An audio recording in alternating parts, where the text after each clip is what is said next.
Tranquility Base here. The Eagle has landed. Rocket Tranquility, we copy you on the ground. New possibilities are opening up for scientific cooperation between countries. 1, 0, 0. Liftoff. Americans return to space as Discovery clears the tower. Discovery, go and throttle up. Discovery, roger. Go for deploy. Everybody in the shuttle program to quick go for launch. Roger. Nice to be in orbit. We have followed in their footsteps to get us where we are today.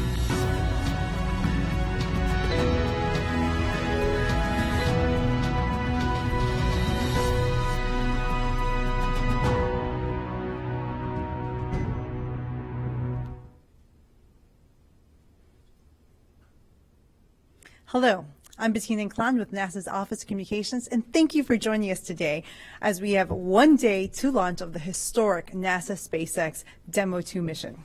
We moved this press conference indoors, originally planned for the countdown clock due to weather, but we have good news. The weather has improved, and right now we have 60% chance of favorable weather for launch. But today, we'll hear lots about the launch by our great guests today. We have Bob Cabana, Center Director for Kennedy Space Center, Jim Bridenstine, the NASA Administrator. We have commercial crew astronauts Nicole Mann and Kjell Lundgren, and NASA Deputy Administrator Jim Morhard. We'll be hearing more from them in a minute, but first, let's talk to Bob Cabana. Thanks, Bettina. Well, good morning and welcome to the Kennedy Space Center. I don't have to tell you all how exciting it is to have the first flight of humans to space from the Kennedy Space Center in 9 years. And what an historic pad to be doing it from. We went to the moon from pad 39A, and 82 of our 135 shuttle missions launched off that pad, including 3 of my flights. And now, rather than rusting away in the salt air through our partnership with SpaceX, that pad is being used once again, and it's now for our commercial crew program as well as other missions for SpaceX, and I think that's absolutely outstanding. Truly an historic time from an historic pad. We're really pleased to have our NASA Administrator, Jim Bridenstine, with us this morning. As a member of Congress, Jim was a huge advocate and proponent for aviation and spaceflight as a member of the Armed Services Committee and also the Science, Space, and Technology Committee. And now he's sharing that passion with all of us as he leads NASA into a new era of space exploration. Jim? Well, thank you, Bob. It's great to be here at the Kennedy Space Center. We are, once again, launching American astronauts on American rockets from American soil. And this is a big moment in time. It's been 9 years since we've had this opportunity. And Bob Cabana, we want to thank you for all the great work you've done getting us up to this point, getting the Kennedy Space Center ready. Everything is looking good. We are, as of right now, we are go for launch. As Bettina said, the weather is about 60% favorable for launch tomorrow, which is good news compared to where we were yesterday. We were at 40%, so the trend is in the right direction. And we are very, very excited. So I think I'd like to start by saying, again, this room is empty. We would love to have this room full. We would love to have it filled with reporters. We'd love to have it filled with space enthusiasts. And unfortunately, we're in the middle of the coronavirus pandemic. Our country has been through a lot. But this is a unique moment where all of America can take a moment and look at our country do something stunning again. And that is launch American astronauts on American rockets from American soil.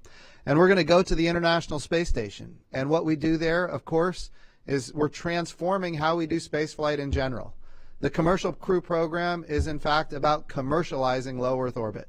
We've got resupply. Now we're going to have crew. Soon we're going to have commercial space stations. And this is a unique opportunity to bring all of America together in one moment in time and say, look at how bright the future is. That's what this launch is all about. And yes, in the midst of the coronavirus pandemic, we've taken extraordinary measures to keep our people safe, and we are one day away from launch. So this is an exciting day. Thank you, Bettina, and I'll turn it back to you. Yeah, next we'll hear from Deputy Administrator Morhard.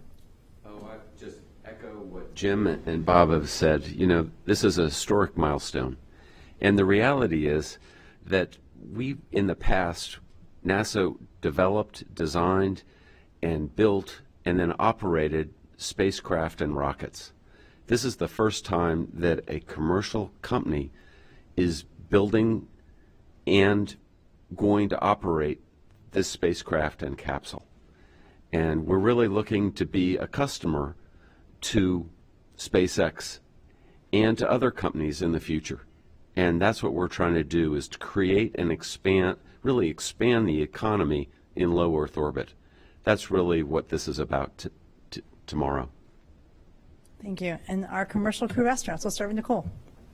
Thank you so much. It is incredibly exciting to be here.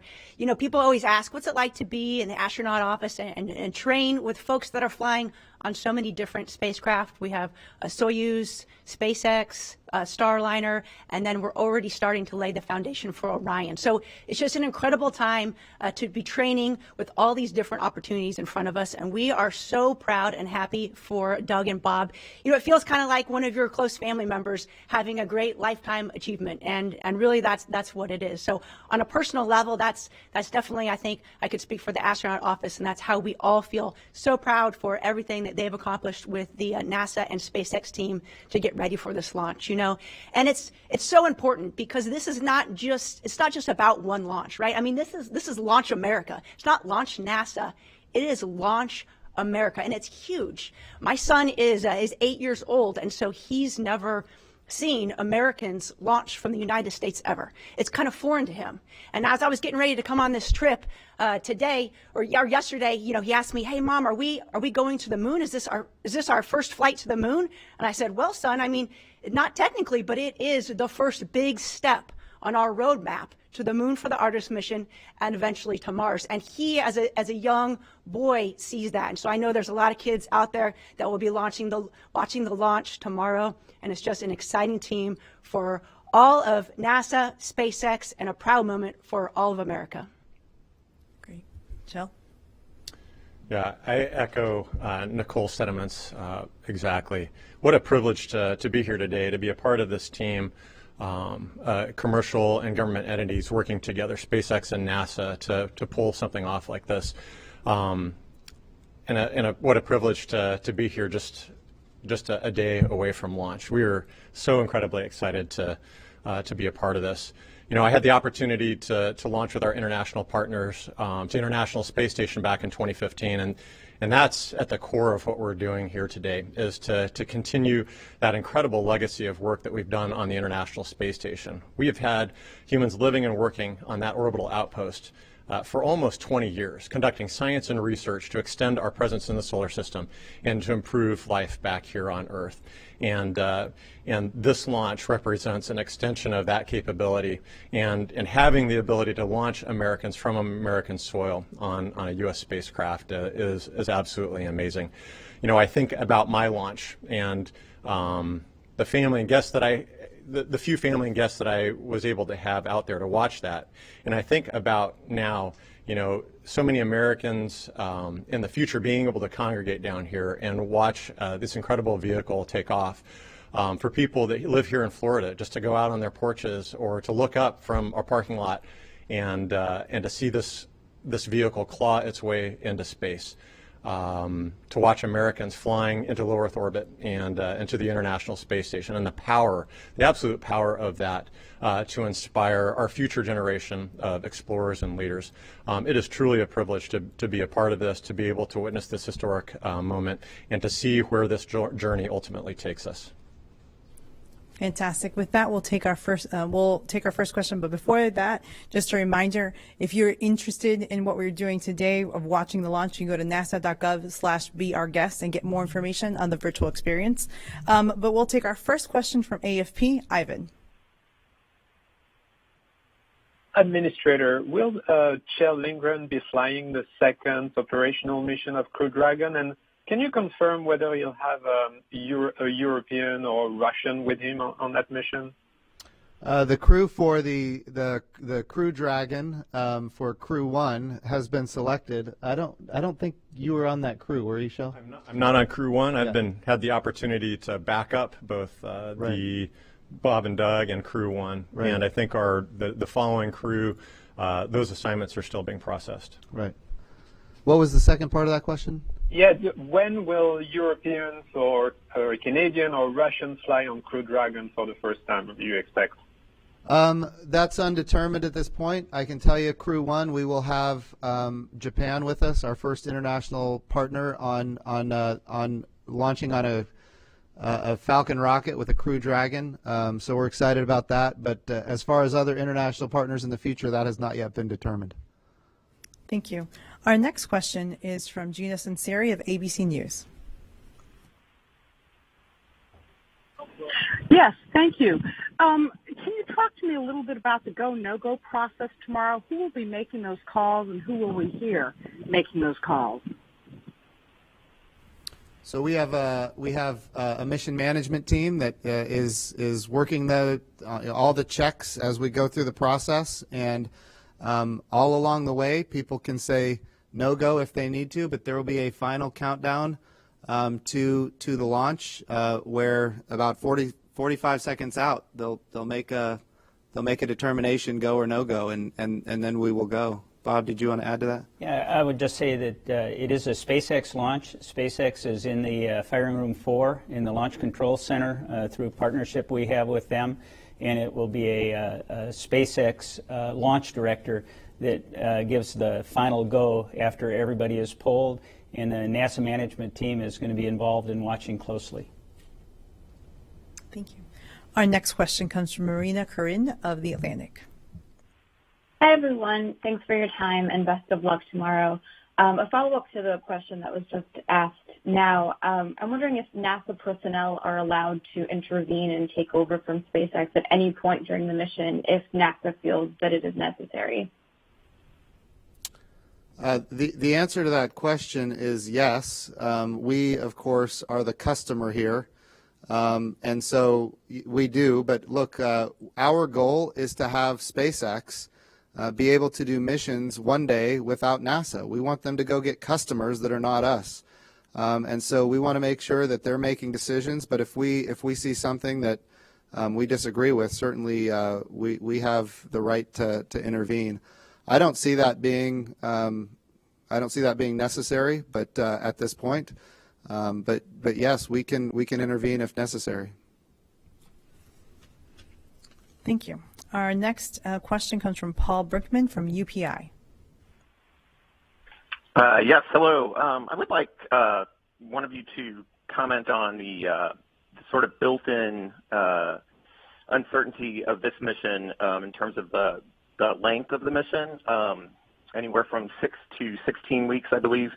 I know any manned spaceflight or crewed spaceflight has uncertainty, but I'm wondering how much of the readiness reviews went over the astronauts' training and the uncertainty of that time period. Yeah, so there's a lot of things that go into this. Number one, we got to get our astronauts to the International Space Station. Once they're there, there's a lot of different elements that come into play as to when they come home. Remember, this is a test flight. The highest priority is to test the vehicle and get it home safely, and then be prepared to launch Crew 1. So some of the things that go into the mix as to when they're going to come home include the solar arrays, for example. There is a limitation on the solar arrays of about 114 days, period. We can't go beyond that. Of course, some engineers might argue that we can, as we're on the space station, we will understand how the solar arrays are performing. But right now, we're looking at a limitation of 114 days for the solar arrays. Then we have to consider weather. When we come back to Earth, we have to make sure that the winds and the sea states and the precipitation and lightning, all of those things create a metric, if you will, as to how safe it is to come home. And so we need to make sure that we have the right weather. And if we have a good window to come home, remember, this is a test flight. And as such, if we have a good window to come home and they're not necessary on the International Space Station, we will be taking it. And then, when we think about the other big parameter is, when is Crew 1 going to be ready? Right now we're targeting August 30th for a launch of Crew 1. That's what we're working toward. What that means is that we can keep our astronauts on board the International Space Station doing the maintenance of the ISS as well as doing experiments on the ISS for a period of time, knowing that they can be there probably until early August. We need to get the spacecraft home.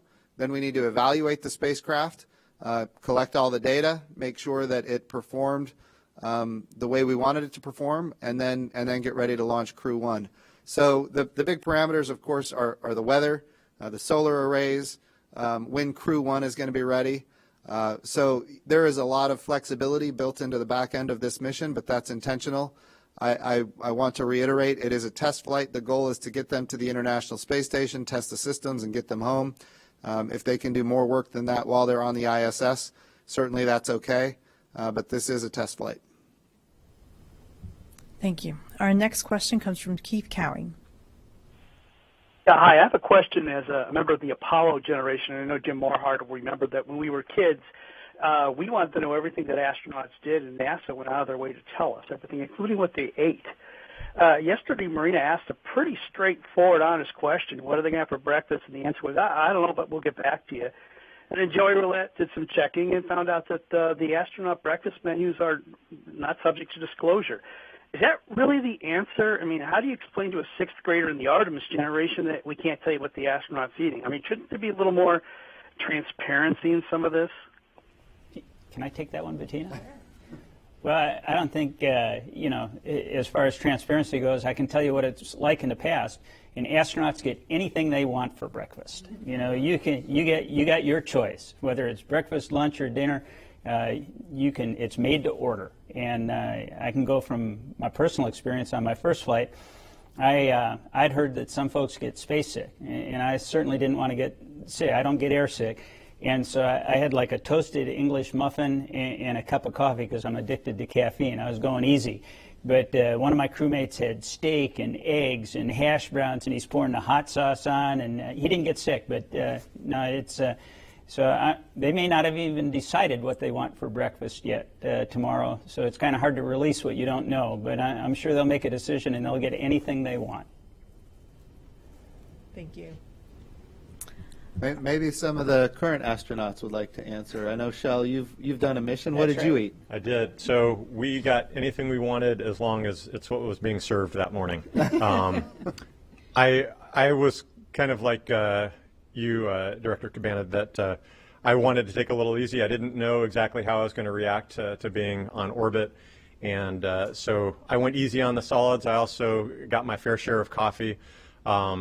We ate really well while we were in quarantine, but we didn't have the choice of what we were going to eat. And I was so excited that day. I can't remember what it is that we ate, but it was plenty, and it was great for what we needed to do that day. And of course, that was at Baikonur. That's right. Yeah, that was at Baikonur. Yep, yeah. Absolutely. Great. All right, we'll go to our next question. It's Jackie Goddard with the Times of London. Hello. Yes, thank you. My question is for Mr. Bridenstine. Both astronauts are dads, and I wondered what you would say or what you have said that you can share to their two little boys about what their dads are doing and the significance of it. Thank you. So I had a hard time hearing it. It was a question about the children of the astronauts? I said both astronauts are fathers, so I wondered what you would say or what you have said that you can share with us to their two little boys about what their dads are doing and the significance of it. Absolutely. So I would start by saying, and they know this, their dads are heroes, American heroes. They're laying the foundation for a new era in human spaceflight. It's an era in human spaceflight where more space is going to be available to more people than ever before. We envision a future where low Earth orbit is entirely commercialized, where NASA is one customer of many customers, where we have numerous providers that are competing on cost and innovation and safety, that they're driving down costs, they're increasing access. And we are proving out a business model, a public-private partnership business model that ultimately will enable us to go to the moon, this time sustainably. In other words, we're going to go to the moon to stay. We love Apollo. The Apollo era was fantastic. The problem is that it ended. And now we've got the Artemis program, which is our sustainable return to the moon, named after Artemis is the twin sister of Apollo in Greek mythology, and she was the goddess of the moon. And this time, when we go to the moon, we get to go with all of America, a very diverse, highly qualified astronaut corps that includes women. And what Bob and Doug are doing is they are the final step in proving the success of a public-private partnership business model that drives down costs and is going to enable us to go not just to the moon, but to go sustainably with reusable landers to the surface of the moon. And all of this ultimately is for a purpose, and that is to get to Mars. So when those little boys are, 40 years old, and we have a permanent presence on the moon, and we have astronauts on Mars, they're going to know that their dads played a critical role in enabling not just this country but the world as we lead international partners to humanity going further into the solar system than ever before. Beyond that, I would remind the children that their dads are both military aviators that have served their country boldly. Yesterday was Memorial Day. We had an opportunity to reflect on the people who've served this country, and of course these two gentlemen have done that as well. So they're heroes in so many different ways. But as I said, when they arrived here at Kennedy, I'm 44 years old. I'm about to turn 45. And when I grow up, I want to be like Bob and Doug. Okay. Our next question comes from Joey Roulette from Reuters. Hey, thanks for doing this. Question for Jim Bridenstine. It's definitely been a long run to get to this point, and I'm wondering how, has this, commercial crew development and the road it took to get Crew Dragon to this point shaped your view of the commercial space marketplace? And Jim Morehart, feel free to answer too, because since you mentioned something at the beginning of the call. Thanks. So this is an important milestone. We have been very successful with commercial resupply of the International Space Station. Now we've got commercial crew tomorrow, knock on wood. That will be a successful mission. And then we need to build commercial space stations in low Earth orbit. And in order to create the market where these kind of programs can be capitalized with public-private partnerships, we need to prove that there is an economy for human activity in low Earth orbit. And that's what we're using the International Space Station for right now. And of course, some of the most salient projects happening there that have been going on really for a long time now would include immunizations being developed on the International Space Station for salmonella, pneumonia, the ability to compound pharmaceuticals that we can't do in the gravity well of Earth. Microgravity is a resource that is very valuable. It is a tool. The ability to print human organs in 3D. We're proving that we can create human tissue using adult stem cells, adult skin cells, creating the stem cells that can create human organs in 3D. Now, we're not at the human organ level, but we're at the tissue level right now. That's a capability that will transform lives here on Earth. The ability to create artificial retinas for the human eye so people who have macular degeneration don't have to lose their eyesight. The ability to create fiber optics in a more pristine way so we don't have to have cable repeaters. So, and that drives down costs and it increases fiber optic networks for humanity across the globe. So all of these things are market drivers that enable a future human spaceflight capability that would be capitalized by the private sector. NASA will be a customer. We will always, always, always be a customer. We've got a lot of science and exploration that we need to do. But those are the kind of activities that we need to see for the future that we believe exists. Right now, space is about a $400 billion market. And we believe that with human spaceflight, that, of course, that's communications, remote sensing, those kind of capabilities. But with human spaceflight, it opens up kind of a much broader marketplace, and we think it's rapidly getting to be, not just a $400 billion, but a $1 trillion market. So I'm a big believer in the commercialization of space. We need it to be successful. It's how we're going to get to the moon and onto Mars. If we keep developing using American taxpayer dollars to develop capabilities in low Earth orbit, we'll never get to the moon and onto Mars. That's what this program is all about. It's about commercialization, where we are ready to commercialize, and then using NASA money to do the things that commercial industry is not yet ready for, with a purpose, and that is to eventually commercialize those capabilities as well. You know, Jim, if I could add to that, why are we here? We're here to expand the human condition for all mankind. And that's exactly what Jim's talking about. Right now, we've got one astronaut on the space station. And when we get the full complement back of astronauts, we're going to increase our research up there by 300%. And that's about helping others. That's why we exist. And that's what we're going to do. On the other side of it, commercial launch. Years ago, we had, after shuttle, there was no market share. That's right. We now have 70% of the market share. And that's going to expand starting tomorrow. So that's what this is about. That's right. Have anything to add? We'll just go to our next question. I think you covered it. Okay, I'll go to our next question, and that way we can get as many as possible. Marcia Smith from Space Policy Online. Thanks so much. This is for Jim Bridenstine. Could you expand a little bit more on the discussions with the Russians about flying on the commercial cruise ships?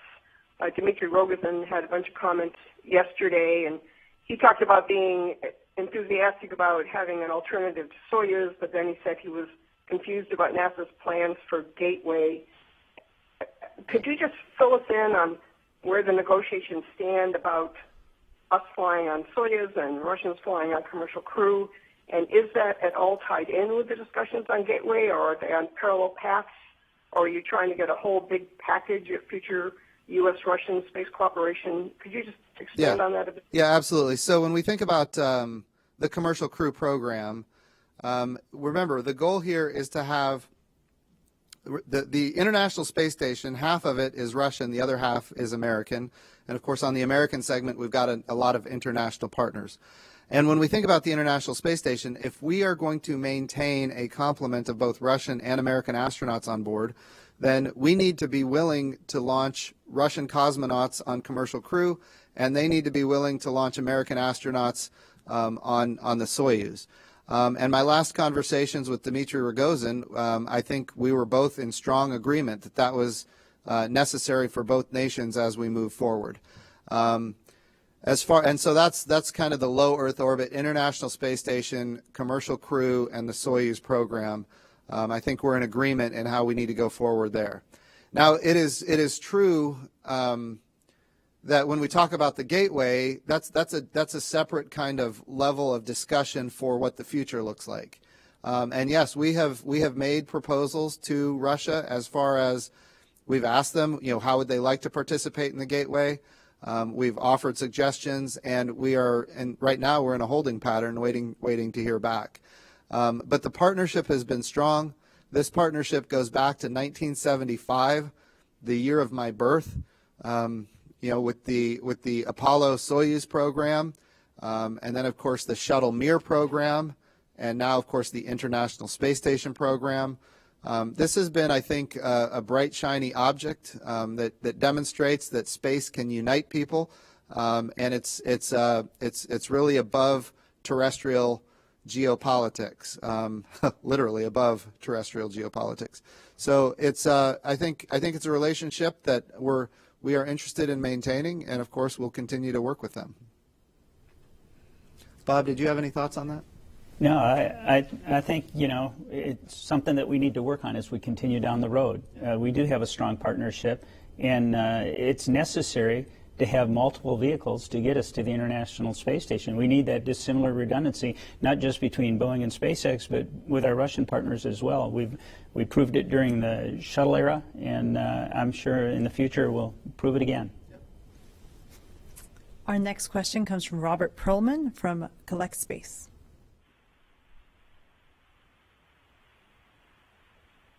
Behind you, the worm has made a return on this flight as has become more and more prevalent. I wonder if you could talk about how that came to be. Was it SpaceX's request? Was it your idea? And what will be the role of the logo type going forward beyond this mission? I missed it. Of your question, I think it's about the NASA worm, but can you repeat the question, please? Sure, if you can hear me now. It is indeed about the worm, the NASA logo type. How did it come to be that it was resurrected for this mission? Was it SpaceX's idea? Was it your idea? Or how did that come to be? And what is its role with the agency going forward beyond this mission? That's a good question. I'd love to say it was my idea. I will tell you, as the NASA administrator, I've heard from a lot of people that you ought to bring back the worm. I've heard it over and over again. Look, again, I'm the first NASA administrator in history that wasn't alive when we had people walking on the surface of the moon. Not in 1969 and not in 1972. So my generation grew up with the worm. When I say the worm, for the people out there that might not be familiar, it's the NASA logo that's red, and it's written out. And then the logo that's blue, we call that the meatball. But look, I grew up with the worm as the logo of NASA. It's kind of personal to me just because that's how I grew up. I will tell you that the meatball, the blue logo, the circle blue logo, that's a logo that's very near and dear to a lot of other people, the people of the Apollo generation, for example. The NASA style guide is very clear. The worm no longer exists, but I write the style guide. So I made a determination that for this particular mission, on this particular day, we were going to bring back the worm. And we did. This launch, and the reason I thought it was important to do it on this launch, because it got so much attention. And I wanted all of America to know that this is a $3.5 billion investment by the American taxpayer. And this is an American launch. And yes, it's commercial crew. But this is NASA. It's a little bit nostalgic for me. You know, I grew up, I'm a Navy pilot by trade. I grew up with my favorite airplane being the X-29. And, you know, it's a forward swept wing aircraft that looks really awesome, if I may say so myself. I had a big poster of it on my wall, and on the side of it was the NASA worm. So I'll be honest, I love the worm. We brought it back. But it's also important to note, on this rocket, we have both. We're bringing people together on this mission. We've got the meatball and we've got the worm. And I like both, so we're going with both. And I've noticed the difference with the worm being out there and the meatball. You see a ton of kids these days walking around, right? NASA's T-shirts, the worm on their jacket and everything. I think it's just really helped to energize some of the younger generation folks that haven't seen launches maybe in their entire life, or maybe they were very young when that happened. And so you get a lot more questions when we get the opportunity to go out to schools to speak with children. And it's different, I think, than maybe when we were growing up. At least when I remember growing up thinking, oh, an astronaut, that's some far-fetched idea. Somebody does that. I don't know who they are, though, or something you see in the movies. But that's not going to be our future. Our future with the commercialization of space is that it's going to be very accessible to many young people, whether it be as an astronaut or a scientist or as an artist or as an engineer that's working on this program. And so I think the younger generation are starting to realize that and understand it's not the movies, it's not sci-fi, it's reality. Jim, I got to tell you, I'm kind of glad the worm is making a comeback. In the 70s, it was that futuristic look. It was, it was the future. And my first NASA flight jacket, I still got it at home, and I got a worm on my shoulder and a meatball on the front. So okay. I think they're both awesome. Yeah, awesome. So when Doug and Bob launch tomorrow, and you watch that rocket ascend, look for the worm. It'll be there. Yeah. Fantastic. Going to our next question as we try to get in as many people possible. We're trying to wrap it up. Lauren Grush. Hi, thanks for taking my call. So about the toilet, no, I'm kidding. I was actually curious if you guys could walk us through what the scrub scenario looks like after the astronauts get on board. When do they get off? You know, what do you have to do to make sure that they're safe? And then where do they go? What is that reset look like? I'm having a hard time hearing that. What was that? Scrub, Lauren? I'm just trying to make sure we understand your question. Yeah, so if you scrub and the astronauts are already on board, what does that procedure look like? How do they come off? What do you have to do to make sure that they're safe? Of course, it really depends on at what point the scrub occurs, but they'll have the crew access arm will come back to the vehicle, and essentially we're going to make sure that that the vehicle is safe to approach. We'll have the folks from SpaceX will come in, unbuckle Bob and Doug, and then just escort them out down to the ground, and they'll prepare to give the next launch opportunity a shot. But it's all, of course, done in a manner that makes sure that everybody that's involved is safe. Great. Our next question is Leo Enright from Irish TV. A very unlikely scenario of a transatlantic abort.